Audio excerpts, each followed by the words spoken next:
Bismillahirrahmanirrahim.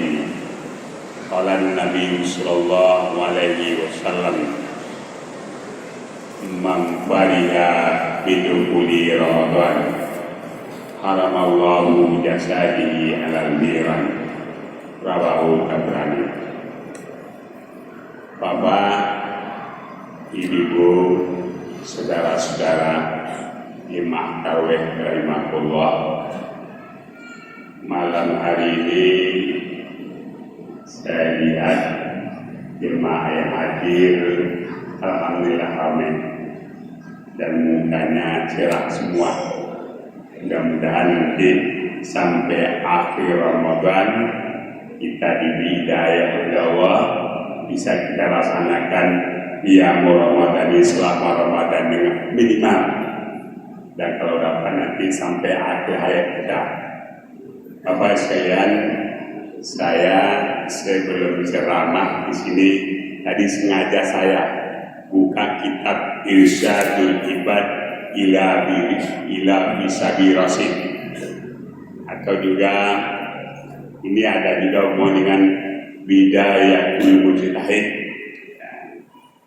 Ini nanti di rumah kalau mau melihat ini boleh. Ini populer kalau orang awal Ramadan buka kitab itu. Bapak sekalian, hadis tadi hadis yang populer, man fariha bidukhuli Ramadan haramallahu jasadihi alal niran. Artinya siapa yang gembira hatinya, siapa yang senang hatinya menyambut bulan suci Ramadan, haramallahu jasadihi ala niran, mengharamkan Allah atas dirinya neraka. Begitu agungnya bulan suci Ramadan itu, gembira saja kita, senang saja kita menyambutnya, baru belum melaksanakannya kita sudah terlepas dari belenggu neraka. Kalau saya bawa buku usul fikih mafhum mukhalafahnya, kalau Allah sudah mengharamkan neraka, insya Allah kita masuk surga. Haramallahu jasadihi ala niran. Tapi bagaimana Allah mengharamkan kita neraka itu, insya Allah kita masuk surga. Nah, ini nanti ini kaji-kaji ringan saja, kena awal Ramadan. Tapi kalau terlalu berat nanti pikirannya panjang nanti. Nanti saya akan bawa saya, kalau tidak bawa buku, tidak bawa pena, dan dicatat, insya Allah mudah dicatat di otaknya. Tanda orang gembira menghadapi Ramadan itu ada berapa hal saya catat. Yang pertama, infak, sedekah, wakaf. Terbuka hatinya, pikirannya untuk memberikan infak, sedekah, dan wakaf. Mungkin selama ini kita lalai atau kita lengah, tapi itu masuk Ramadan, nah dia terbuka hatinya. Ini pertama sekalian ya. Jadi kalau Bapak, Ibu sudah melakukan ini, alhamdulillah ini ya. Infak, sedekah, wakaf. Dimanapun, tidak dispensitinya ya. Di luar dimanapun atau tempat tinggal kita, nanti mana tahu kita selama Ramadan ini 2 malam atau 3 malam di sini, sudah itu kita keluar kampung atau ke daerah kita masing-masing, tapi ini teruntuk ini semua dimanapun. Yang kedua tadi saya baca juga, tanda orang gembira menghadapi Ramadan ini, insya Allah dia surga, terbebas dari mereka ya, meramaikan masjid dan musala. Ini ringan-ringan aja pengajiannya, di Bapak ini lihat saya ini ringan-ringan aja. Ini bisa kita laksanakan nanti langsung, meramaikan masjid dan musala. Tapi meramai itu bukan sekedar meramai, bukan sekedar datang saja. Ya, Datang ke masjid musola itu semata-mata untuk berubudiyah kepada Allah, beribadah. Mungkin kita di bulan biasa, kalau di kampung saya namanya bulan Jai namanya. Nah, ada juga orang yang nyebut bulan Ramadan ini bulan kawin namanya. Tapi kawinnya bukan selama manusia, tapi kawinnya dalam melaksanakan ibadah kepada Allah. Ta'aruf ilallah dan mencari mardatillah. Nah, keluarga nanti ya, kesempatan baik ini meramaikan masjid semata-mata untuk berubudiyah kepada Allah. Tapi saya yakin dan percaya lihat wajah-wajahnya, insya Allah ini orang-orang masjid semuanya orang ubudiyah. Tapi saya cuma ingin ingatkan saja, ya, meramaikan masjid musola itu semata-mata melaksanakan ibadah kepada Allah. Kalau selama ini kita tidak sempat sholat tahajud, ya kan? Atau ada yang meninggalkan sholatnya atau lalai sholatnya, nah, ini ikrar. Begitu selesai dengan ceramah ini ikrar lagi, ya. Nah, yang ketiga, ini ringan-ringan saja ini. Ya, tanda orang yang di Ramadan itu, insya Allah masuk surga. Tema saya menggunakan maaf satu sama lain.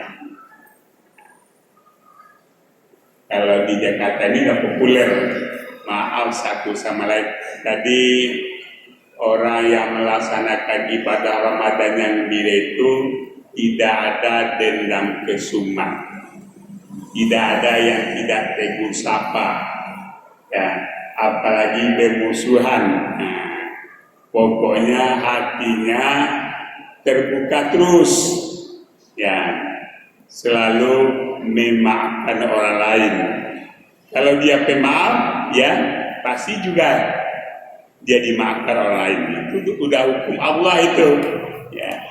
Jadi nanti tiba rumah, kalau ada yang masih mempunyai dendam kesumat, tidak tegur sapa, apalagi selama ini bermusuhan, ini maaf ya, ini pengajiannya ringan-ringan aja ini.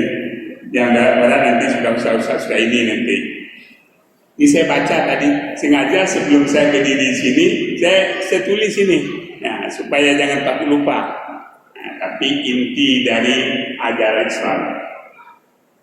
Yang ketiga, saya lihat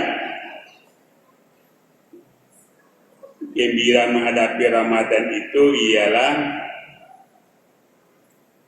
bersih dirinya dari dosa dan maksiat. Yang membersihkan itu Allah, bukan kita. Tapi kita, ya, yang membersihkan Allah. Tapi yang berbuat untuk kita bersih itu diri kita sendiri. Diri kita tidak bisa bersih saja langsung tanpa perbuatan kita. Jadi kita tahu itu apa perbuatan kita, apa tindak tanduk kita, tingkah laku kita selama ini. Yang tahu diri kita, orang lain tidak tahu. Walaupun di kampung dikumpulkan, nanti selesai saya selama ini kumpulkan saya berjamaah ini semuanya, tanya apa ya kesalahan saya ya, apa dosa saya ya, apa perbuatan saya yang memang berkenan ya, orang tidak tahu itu. Yang tahu diri kita. Pada seorang ahli tasawuf mengatakan, umat Islam yang tahu diri, 10 menit mata kamu pejamkan, badanmu kamu mujurkan, kamu akan tidur, tanyalah dirimu, introspeksilah dirimu. Nanti yang tahu diri kita. Nanti jangan tanya pada tetangga, keluarga, apalagi anak, istri, suami, ya, yang tahu perbuatan yang kita kerjakan selama ini diri kita sendiri. Orang lain, bapak, ibu, anak, keluarga bisa dibohongi, tapi yang namanya hati nurani tidak bisa dibohongi. Maaf ya, ini awal Ramadan sengaja sampaikan ini. Yang terakhir Bapak sekalian, tanda orang yang gembira menghadapi Ramadan itu ialah berniat, bertekad, berikrar, berjanji dengan diri akan melaksanakan ibadah ya, seluruh perintah Allah dan menghentikan larangan Allah. Nah, itu diri kita, orang lain tidak bisa itu. Ya, baik ikhlas dan dirinya malam hari ini, ya baiklah semuanya. Melaksanakan perintah Allah, menghentikan larangan Allah. Nanti tidak perlu dijaga oleh anak, tidak perlu dijaga suami, istri, yang menjaga diri kita masing-masing. Itu aja Bapak-Bapak ya. Kalau awal-awal ceramahnya kalau panjang nanti apalagi berat-berat nanti pusing kita. Nah, kita sengaja kalau Ramadan itu awal-awal saya ringan-ringan. Ini tiba di rumah nanti bisa langsung kita amalkan. Ya, kita kerjakan ilmu ini. Kalau ada hafal, tidak tahu telinganya yang saya sampaikan ini nanti telepon saya sudah ini, gak apa-apa. Nah, maaf, saya ada garansinya nanti. Itu aja Pak ya. Nah, sebelum saya tutup, ya karena kita pertama tadi melaksanakan Ramadan dari mimbar yang terhormat ini, saya mengucapkan minal aidin wal faidin. Taqabbalallahu minna wa minkum. Mudah-mudahan ibadah Ramadan yang kita laksanakan ini diterima oleh Allah Subhanahu wa taala. Assalamualaikum warahmatullahi wabarakatuh.